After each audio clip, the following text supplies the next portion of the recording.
Hi, this is Wayne Blau with another Smart Profit Maximizing Moment. Thursday, March 14th. Tomorrow's the due date. If you've got an S corp or a partnership, you need to actually get it done or file an extension. All right, the penalties are pretty severe, so make sure you get it done. Extension's not that big of a deal, so feel free to get one filed. Call your CPA, call your tax preparer. Make sure they're doing it for you. Don't assume. All right. Today we're going to talk about how to eliminate most hiring mistakes from somebody who's made a ton of hiring mistakes. Take that for what it's worth. But I've learned a lot by making a ton of mistakes. So that's the difference between experience and wisdom and thinking you know what you're doing. Let me introduce myself a little bit. My name is Wayne Blau. I'm the founder of a local CPA firm. Been helping small business owners on my own since 1991. Started working in small CPA firms, working with small business owners in the mid-70s, and been doing this a long time. Seen people do things right, seen people do things wrong. Hiring people is one of those mistakes, all right? One of the things most people do wrong, including myself. It's an art more than a science, okay? One of the things I would say is to separate the type of jobs you're hiring for. If they're the type of jobs where there's a large market of people out there and it's not crucial to the success of your business. So for example, if I'm getting ready to hire an intern, which I did this year, all right, I can find other interns, all right? Don't spend a lot of time on this. If I'm going to hire somebody that I hope to be a partner, which I'm hoping to do down the road, or a key salesperson, or a key manager, or somebody who's going to be crucial to the success of your business, the employees, then you need a system. In the first case, I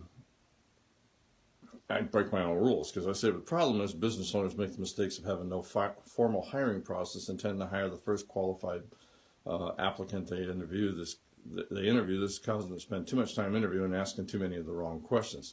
This often results in them firing the new employee within months and complaining they just can't get good employees.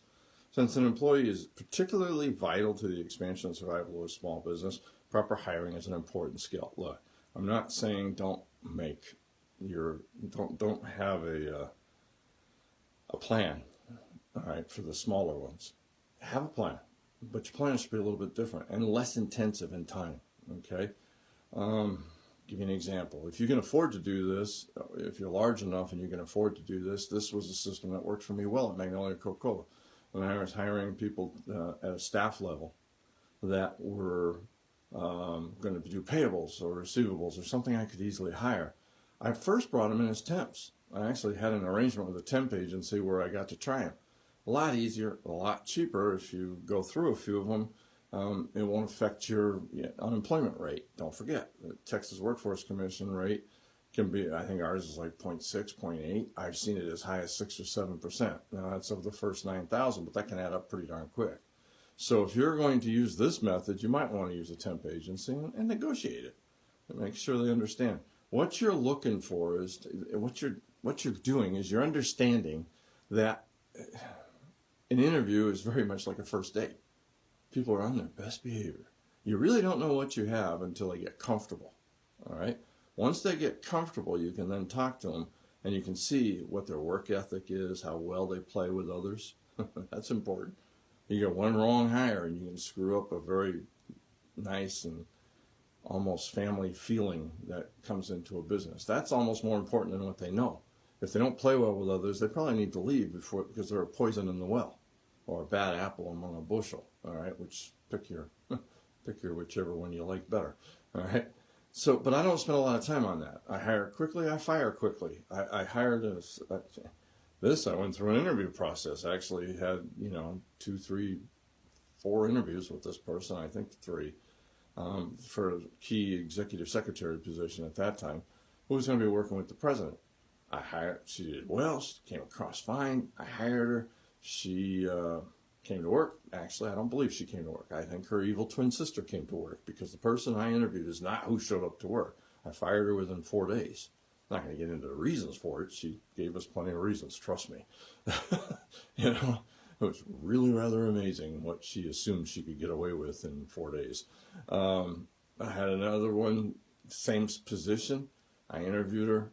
Something hit which is one of the first things you understand. She was a horrible interview. She hadn't interviewed in years. She didn't know what the heck she was doing on the interview. She almost cried, for God's sakes. I still, for some reason, hired her, and she ended up being one of the better hires I've had. I've been gone from Coca-Cola since 1991. She's still there. All right? She's still doing an excellent job, basically running the place now. So what did I find out? Well, basically, trust your gut. All right? But I also needed a better way of hiring for more important situations. And I did a lot of research, and I tried a lot of different things. And Chet Huntley's book, The Ultimate Sales Machine, has a way to hire. And this is stolen almost directly from him. And I've used it, kind of changed a few things in it. But it works. If you're hiring a key employee that you can't really afford to make a mistake on, here's what he did, and I followed it, and it works. All right? It takes time. You got to be aware. All right? So the first thing he did, have every application fill out a detailed multi-page application. The application should cover normal interview topics such as work experience, work knowledge and skills, and reasons for leaving the jobs. But it also should have open-ended questions to review problem-solving skills and the applicant's thoughts on supervisors, teamwork, customer service issues, and work ethic. Be sure to request names and contact information of prior supervisors and get written permission to contact them.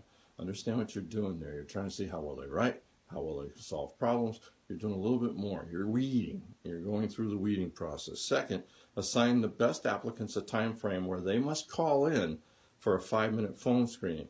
This should be used to weed out those who fail to follow directions or who just don't impress the business owner as a good fit. Be sure to have a series of open-ended questions designed to make the applicant do most of the talking. Take good notes, and again, notice what he says, trust your gut, which I believe 100%. Your initial reaction is often correct. This guy built a lot of large companies, did a lot of serious hiring. So like I said, Chet Huntley, The Ultimate Sales Machine, one of the books I recommend. Mine is marked up. There's so much good information in there. 3, have the remaining applicants fill out an online survey measuring their personal values. Do a simple Google search for online employment assessments. They're easy to find. Do your due diligence at this point. Call all references and past employers and ask the hard questions. If they hesitate, offer to send them a signed permission from the applicant, releasing them from liability. Also consider paying for an online background check. Definitely. One thing I learned too, be careful how you do it.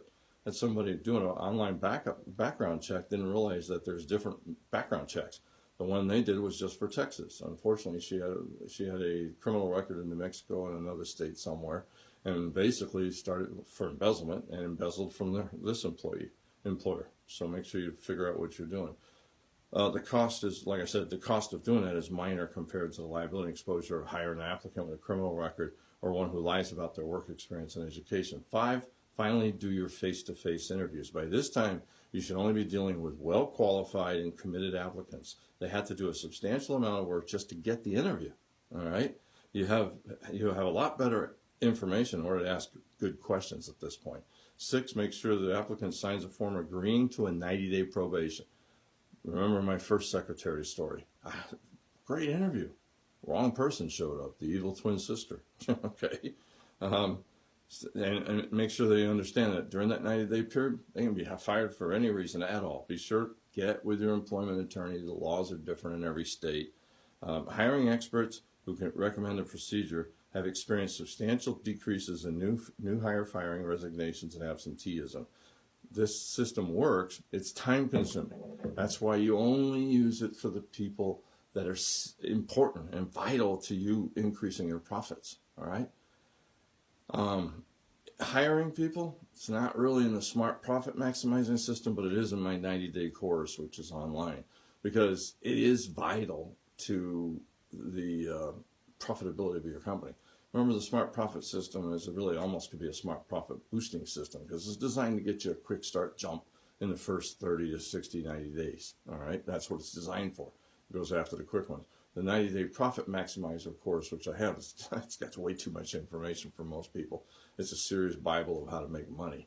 Well over 300 articles and a ton of, I think 16, 17 hour-and-a-half, 2-hour videos. I mean, lots and lots of information in there, almost too much, I'll be honest with you. Very few people make it through. You should, though. I almost wish it was a Bible for some people. One of these days I'll get it in book form, but I'm probably going to do it in smaller forms. Hey, until next time, this is Wayne Blau saying let's make this our most profitable year ever. Thank you very much.